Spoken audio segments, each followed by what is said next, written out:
if you look at every organ system in the body, like we have a sugar burner, we have a fat burner, we in the autonomic nervous system, we have sympathetic, we have parasympathetic. Like, yeah, I mean, we have night, we have day, but we don't look at our daily habits or our relationships in that same way, which is just mind blowing. And then we end up with disease. 100%. I mean, and if you look, with a specific microscope to our consumption of food, for example, you have a very, very sophisticated approach to and science and evidence-based approach to fasting. But just as a more kind of broader idea, is like we're generally consuming food all of the time, all day long. And, again, we have, we tend to sanctify generally like growth in our society beyond hypertrophy. Like I'm also talking about how big is the GDP and how big is the Dow Jones and how we think more is better. More is better. How big is your house? How big is your car, et cetera. But if you study natural systems, all natural systems are engineered with periods of growth and then periods of repair. Winter promises a spring, right? And so, what we are doing when we're actually mindfully consuming food is that we're finding that tenuous balance between growth pathways and repair and restoration pathways. And, when you get like more geeky, it's like, yeah, there are these anabolic pathways and mammalian target of rapamycin and hypertrophy, et cetera. But then those are balanced by, AMP kinase and autophagy processes and the breaking down of senescent cells and dysfunctional proteins, et cetera. And so finding that balance is essential. And we used to live in an environment where essentially calorie paucity was the norm, And so our bodies evolved over hundreds of thousands of years as Homo sapiens and then millions of years as hominids before that in relationship to the accessibility of calories. And so it was actually totally adaptive to get like for your loincloth to be a little tight, right, in the late summer, early fall, right? Because, and to put on a few extra pounds because, you were harvesting copious glucose, your body would store some of it as fat. Why? Because it knew that winter's fallow was just around the corner. Right. But fast forward, we essentially live in a society where, from a calorie perspective, winter never comes. So the body is actually just doing what it's supposed to do, right? Right. And so in that sense, chronic disease is really just a normal and expected result of our Paleolithic genome simply trying to cope with the way we live. Oh my God, that's so well said. That is so well said. And I would say that, one of the things about just looking at it through that metabolic lens and looking at it through just what we do, I call it, we're a culture of shiny object syndrome.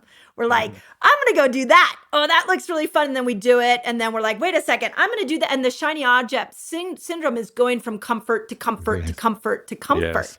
Yeah. One of the things I used to say, and you've just expanded it beyond metabolic health, is I used to say we're at an evolutionary mismatch. The modern world has provided an evolutionary mismatch for us.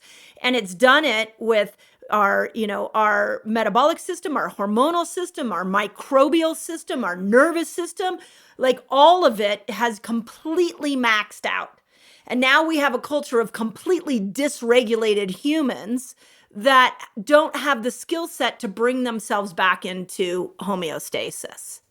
100%. I mean, evolution is slow and culture is fast. Ooh, and well said. And this is creating these mismatches, like you say, at every single turn. I mean, these Paleolithic stressors with which we evolved, of which we've enumerated many, but calorie paucity, exposure to fluctuation in temperature, living in community, immersion in nature, minimal shoe wear, no sofas and lazy boys. That was just the norm for 99.5% of human history. And so in that last 120 years since the Industrial Revolution, really accelerating in the last 50 to 70 years, we've essentially hijacked our biology Yeah. with chronic ease, period. And so now the trick is, well, there's two options, right? We can seek some sort of technological moonshot, right? And all of a sudden we're going to turn into those Wall-E characters and adapt to eat Twinkies or whatever, you know, more cogently. We can self-impose the right dosage of Paleolithic stress in order to realign the way we live with our biology. Right. Right. And those are the protocols that I call good stress. And, in the long term, they're not really that stressful. No. You find the edge of your Yeah. discomfort and over time you can titrate and, increase duration, decrease temperature, play with the edges of your eating windows, for example, all of this different stuff. But really what you're just doing is you're swimming with nature's current. You're swimming with your own engineering. And we've just so undermined our own biology. And what do we do? Because there is a mindset that kicks in when you're at that edge of discomfort. I've seen it with fasting. I've seen it with food changes. And I've experienced it in cold plunging. The brain goes into a place of, oh my God, this is horrible. I don't like this. And then there's like, I don't know who that voice is inside my head, but the little voice inside my head is like, well, then make it easy for you. This is why I love 3-day water fast, because I have to tell that voice over and over again. Remember, you're not eating today. You're not eating today. But that edge is where there's something in our head that's talking to us. How do we talk back? How do we create something to deal with that voice? Yeah. I mean, I think fasting is an interesting one versus like cold plunging, where it is so acute for some people. So I mean, in my early days of really reversing my diabetes and losing a ton of weight, I started a very basic 16/8 intermittent fasting protocol. But just because I consolidated my consumption of food into 8 hours didn't mean that I didn't get hungry at like 9 p.m., right? Right. But because I became a disciple, if you will, to that practice, instead of mindlessly just wandering over to the pantry and, getting a box of Tate chocolate chip cookies, I actually had to stop and witness the provenance, if you will, of the hunger and really ask myself, is the origin of this hunger a biological need, or is it a psychological desire? And the fasting protocol in some ways coerced me to find that space. And 99.99% of the time, Mindy, I was just eating my feelings, right? Yeah. It was an emotional desire. I've got plenty of warehoused energy on my old frame here to make it through some time. So it wasn't really ever a biological need. Maybe I was bored, maybe I was tired, maybe something wasn't going well at work, maybe someone insulted me on Instagram before I built my psychological immune system, right? Maybe my kids were driving me crazy. Maybe I felt envious of someone else's achievement. Maybe I had low self-worth. And because modern culture offers us a surfeit of shelf-stable calories, I could go get my dopamine just right over there.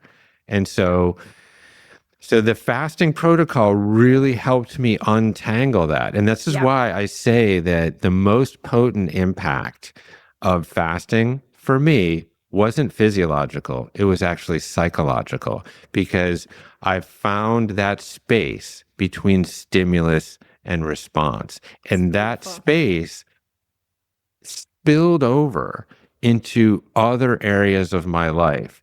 If I could eschew mindlessly wandering to the refrigerator, could I also resist that need to have that glass of wine or do some retail therapy on Amazon or even knee jerk react to something annoying that my kids might do? Could I Yeah. not be a more mindful human being and and live more appropriately? And so this is why I think these protocols they're so protean and flexible in their Yes. utility. Yeah. And you know what you do in the asking of the question, and you may have found this in all the research you did for your book, but when we ask our brain a question in a stressful situation, you pop yourself out of your amygdala.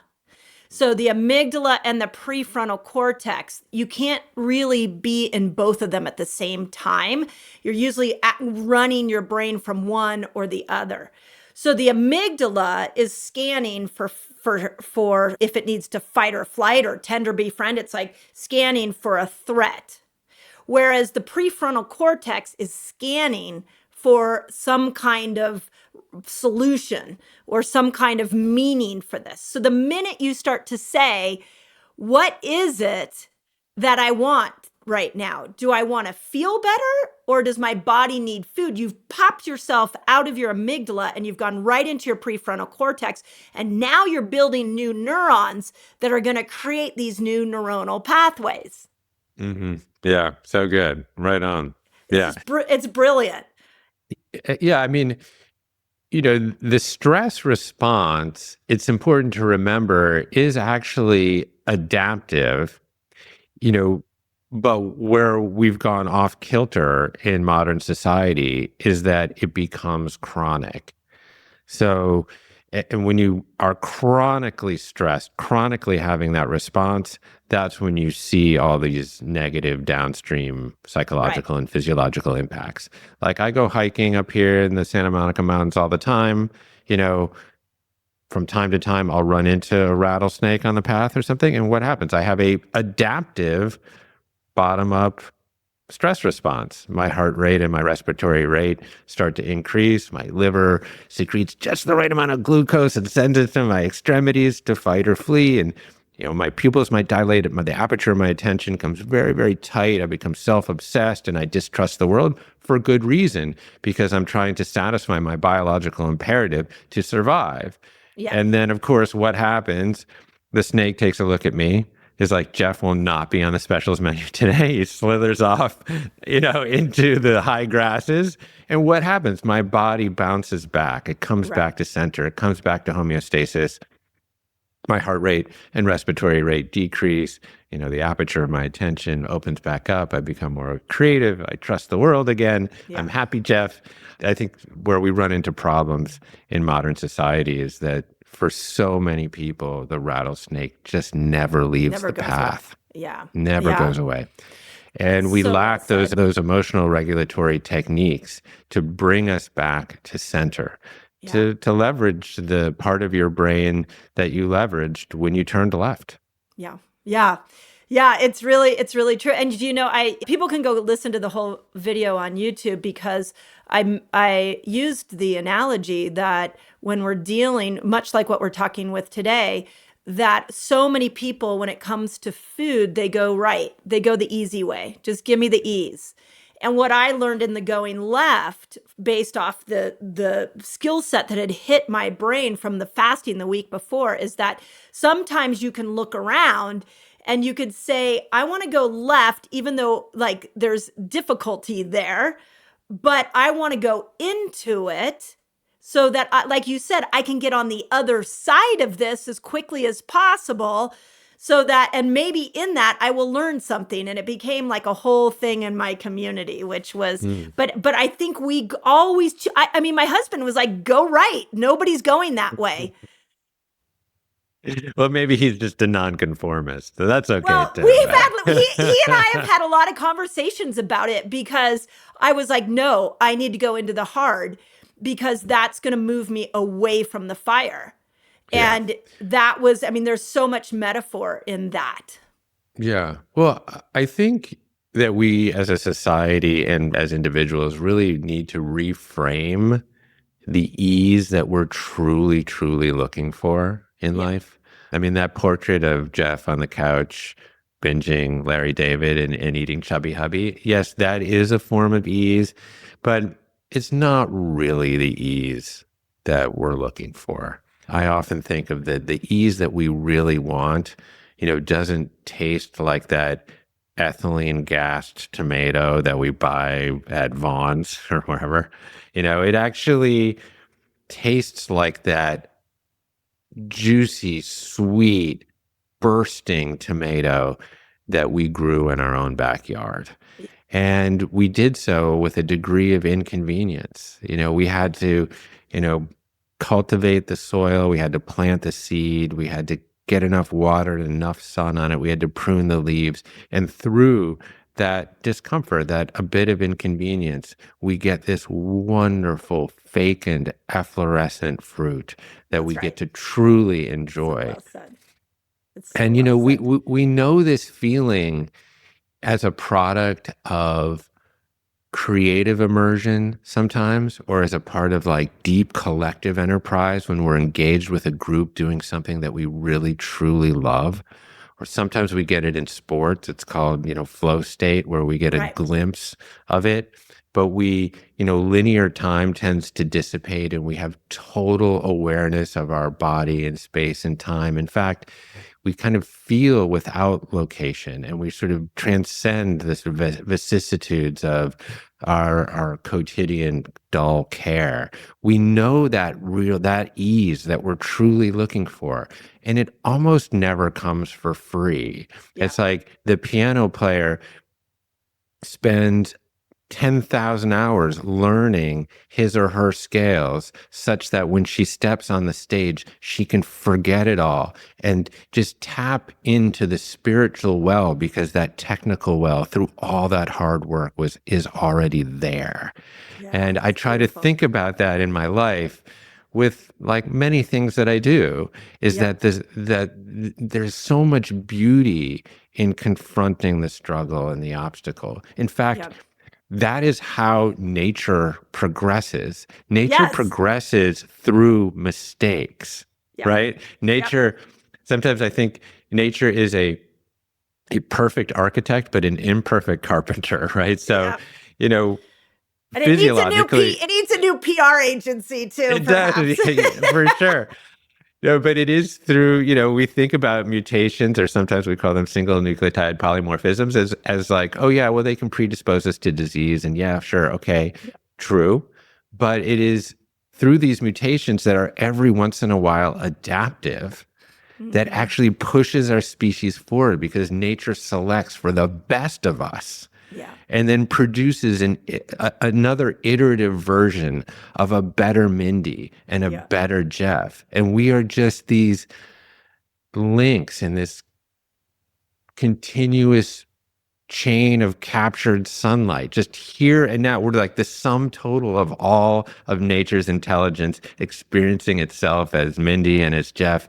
And someday we will return from where we came, and nature will spin up a new version, a better version. And so it's like, I think about that when I kind of taught myself how to play piano. It was actually the mistakes that made me better. And, Yes. after 30 times trying to play a song, I would eventually get it, and I would be flush with motivation and reward, such that then, oh, okay, now I've got that. Now I can continue to progress and learn. And so even our curiosity and our learning are fueled by mistakes, and mistakes are hard. We've got to lean into them. Oh my God. So well said. So well said.